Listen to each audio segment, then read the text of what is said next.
নির্বাহী আদেশের মাধ্যমে একটা রাজনৈতিক দলকে নিষিদ্ধ করা ঠিক না। আমাদের সমস্যাটা হলো ক্ষমতায় একবার যাওয়ার পর আমরা আর লজ্জা পাই না।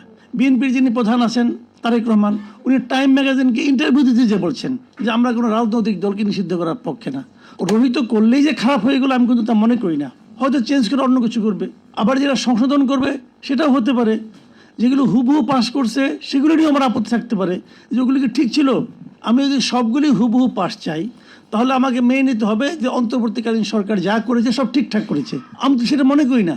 যে ভোটটা দিয়ে আপনারা ওখানে পাঠাইছি, তো আপনারা একটু আমাদেরকে ইনফর্ম করবেন না যে কেন এটাকে রহিত করলেন, কেন এটাকে পরে আলোচনা করবেন, কেন এখন সংশোধন করবেন, আর কেন 98টার কিছুই করবেন না। ব্যাখ্যাটা কি?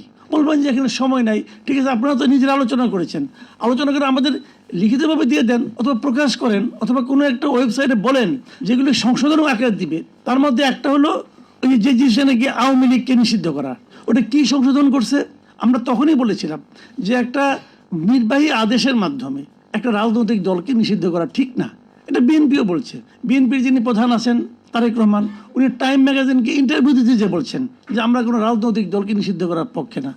বুঝলাম ওই সময় স্টুডেন্টরা ছিল, তাদের চাপে বেরা অন্তর্বর্তীকালীন সরকার এটা করছে। তো আপনারা কি করলেন? ওইটাকে রাখছে ওই 15টার মধ্যে যে আমি সংশোধন করে উপস্থাপন করব। এবং কি সংশোধনটা করছে?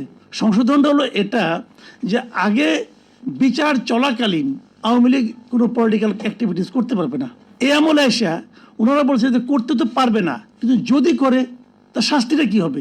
শাস্তিটা নির্ধারণ করা ছিল না, ইনারা ওই শাস্তিটা নির্ধারণ করে দিচ্ছেন। এই হলো সংশোধন।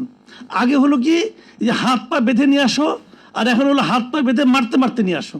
এটা কি গণতন্ত্র হলো?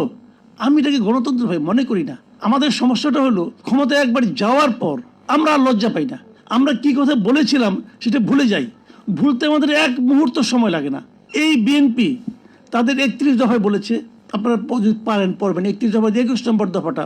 সেখানে তারা বলেছে যে স্থানীয় সরকারের কোথাও তারা কোনো প্রশাসক নিয়োগ করবে না, কেবল দুটো কারণে করবে। একটা কারণ হলো যদি সে মারা যায় অথবা যদি সে দণ্ডপ্রাপ্ত হয় আদালত কর্তৃক, এছাড়া তারা কোনো প্রশাসক নিয়োগ করবে না।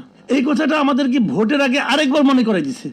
তারা যখন ইশতেহার ঘোষণা করে মনে করাই দিছে, এবং দায়িত্ব নেওয়ার পর প্রথমেই তারা এই আকামটা করছে যে সবগুলি সিটি কর্পোরেশনে দলীয় লোকজনকে এনে প্রশাসক বানাইছে। তো লাভটা কি? আপনারা তো কি কথা আপনি বলেছেন আর কি কথা আপনি এখন করছেন।